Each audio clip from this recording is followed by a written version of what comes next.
And welcome back to CentralCoastRadio.com, where we've got something very, very special for you right now on the show. There is a brand new book out called 50 Movies Made, Lessons Learned on a Filmmaker's Journey.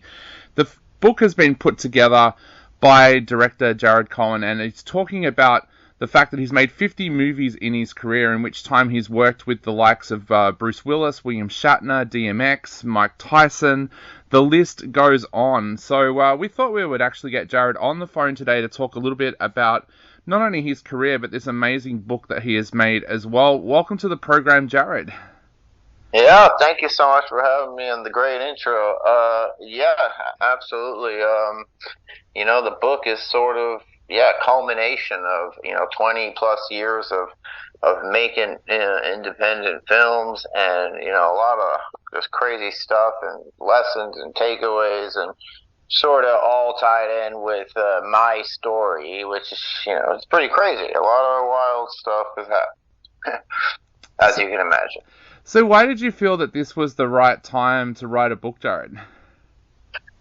It's funny. It was I really never had any intention. I love reading, though. I love reading books about people in Hollywood, old Hollywood, and actor biographies, and McConaughey's book I just read, and Will Smith. So I love that kind of true story, because it's always so. I'm very fascinated about people who are in the entertainment industry and who become successful, and how their stories, how they get there, blah blah blah. And yeah, I was around like 40 movies of having directed, which is so many movies. I just started saying, yeah, I've made about 50 movies made, and I was like, oh wow, well, I'm always thinking about movie titles and book titles, and sometimes band titles will come to me, and then I'm like, 50 movies made, yeah, that sounds like a good book, right? And then I started like, that's actually how it all began, with the title, and that's not usually, but that's a lot of times how screenplays have come about. Is Yeah. I've just a title, just based on the title alone. Now, when I was at film school, I used to lap up books like this. I was like you. I used to hunt down books from filmmakers that were talking about their craft and screenwriters, of course, and like people like Robert Rodriguez and people that have put books out. Did you have that in mind when you were writing this book, that this would be a book that film students out there might find really, really helpful as well? I love Robert Rodriguez's book, Rebel Without a Crew, was the biggest inspiration book-wise for this book. Because I was thinking, I was like, well, I'm not Matthew McConaughey, I'm not Nick Nolte, I'm not writing about, my, super successful acting career,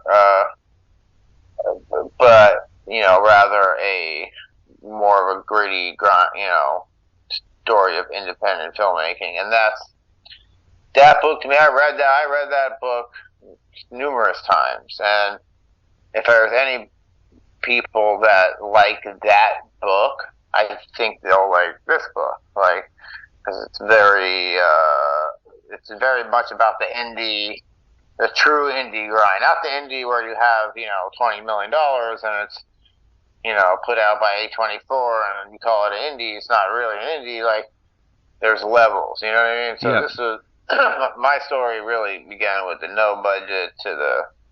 I didn't skip a grade. I went from no budget to to 10,000 movies, to $100,000 movies, to 200,000. Like every level step along the staircase, I went up. What was it like going back and reflecting on your career? Like, I know quite often people talk about the fact that when they write a book like this, they think back and they think of the sadder moments of their life, but also the happier moments of their life as well. What was it like going back and revisiting those key moments in your filmmaking career? Some highlights from going back. I was very angry about a few things that had happened to me, and there are some stories in there where I had gotten taken advantage of, very very badly.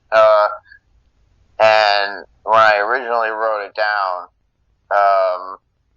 I was very angry, and that anger reflected in the writing, and it didn't reflect in someone who's had time to process it and be wise, and it was still someone who was just really just and luckily I had a very fantastic editor who along the way was able to tell me things like, Jared, like, if people read what you wrote, like they'll just think you're a dick. They'll think like you're still angry, and so a lot of it was and that matured me by having that interaction. I didn't realize that. Like, I didn't realize I was carrying all this anger, so I had to deal with a lot of things. I had to process a lot of and that happened quite a few times. Like, I had to process situations that I never really thought about, that I just, they happened. I didn't really talk about them with anybody, and they made me feel one type of way, and I would write it down, and maybe it would come across as not someone who's fully mature. So it actually matured me writing about it. Yeah. Now I think about it. Now I think I'm like, you're right. I should let that go. Yeah.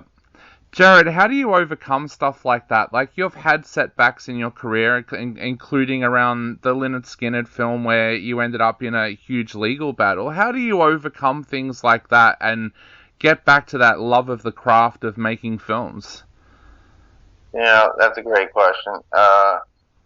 When you have something, when you get to make a movie and it gets banned, and you're dealing with the headache of a lawsuit, and you put years into that, that film. That's I don't know if there's any way around sort of the oncoming depression or onslaught of negative feelings. Like when you go through a lawsuit and you're deposed, sitting across from a team of attorneys, and they're grilling you like in your movies, like possibly never ever going to come out, and I don't know that there's any way around just like dealing with the suck of that all, and like feeling depressed, and luckily we won on the appeal, but we had lost the case. So imagine, like, I was very, very depressed. I spiraled downward, and was drinking and this and that,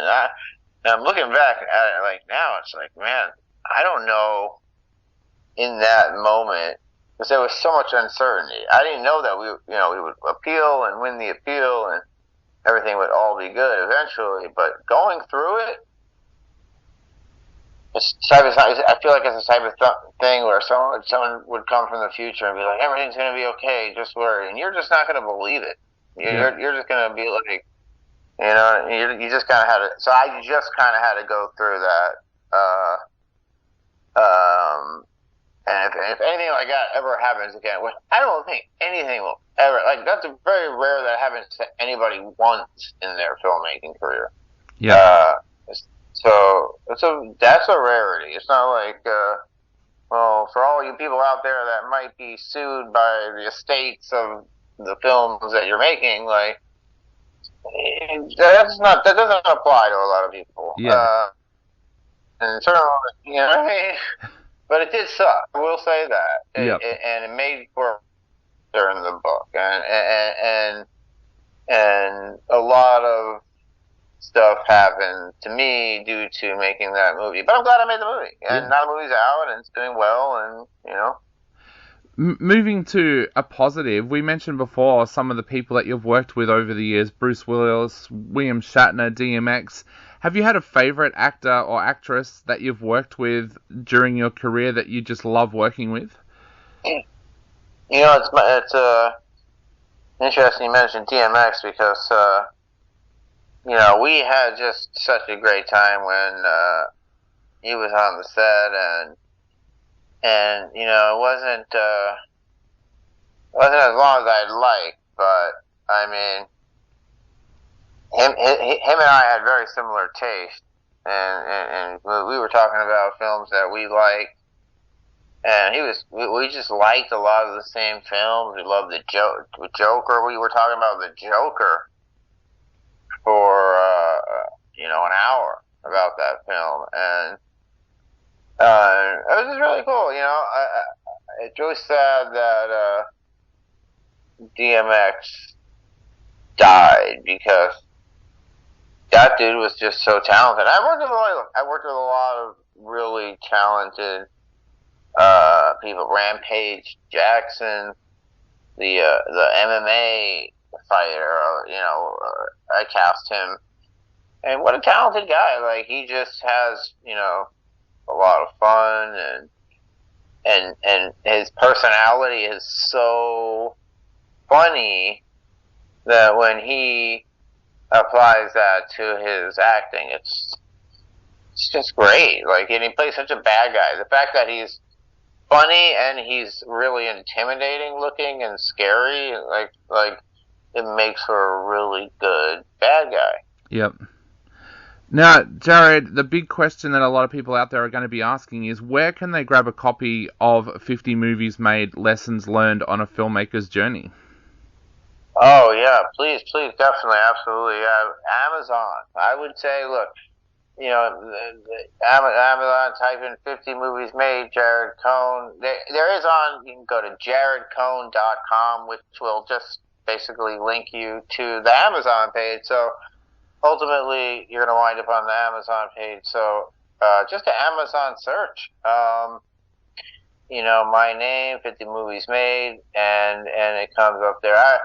I wish there was like a clear answer, like Amazon.com / something, but there's no. It's just whatever it looks on Amazon, and it's easy to find, and I mean, if you're posting a link somewhere on, just copy and paste that long, Amazon.com / Abe9Q. Yep, we will do. We'll put that up on our Subculture website as well, so that our listeners have got easy access to that. I guess one last question. We know you've got a brand new movie coming out called The Get Back. When can we expect that to be out, Jared? Because we are so excited to see that film. Oh yeah, we get May 19th, which is just 3 days. Yeah, 3 days away. Yeah, it's we have Theo Rossi, Dermot Mulroney, and Shane Palmagyi, Kim Coates, who's just Tretch. What a great cast, and what a great action movie. I think people, it's right in line with sort of. It's good for the book, because it's kind of like lets people know. Like, if you look at, people read the book, and they're like, okay, well, and actually in the end of the book I mentioned I got a movie coming out called The Get Back, so it's very funny how it all times out. Okay, well, who is this guy? Because nobody's 99% of people aren't going to know who the hell Jared Cohn is, or any of this, and hopefully this will help get the word out, but they'll at least be like, well, Jared Cohn, okay. His book came out the 15th. He's talking about a movie to get, like, what kind of movies is he talking about? Yep. I think it's a good representation, because it's a good indie with a cool cast that has, not a huge budget, but not a tiny budget. You know what I mean? Like, yep. It's in the millions of dollars. So it's like, it's not gonna, you have Theo Rossi and Dermot. You're like, okay, maybe you know who they are, or maybe you don't, but they are certainly stars on the indie scene. So it sort of all, falls in line somewhat. Definitely.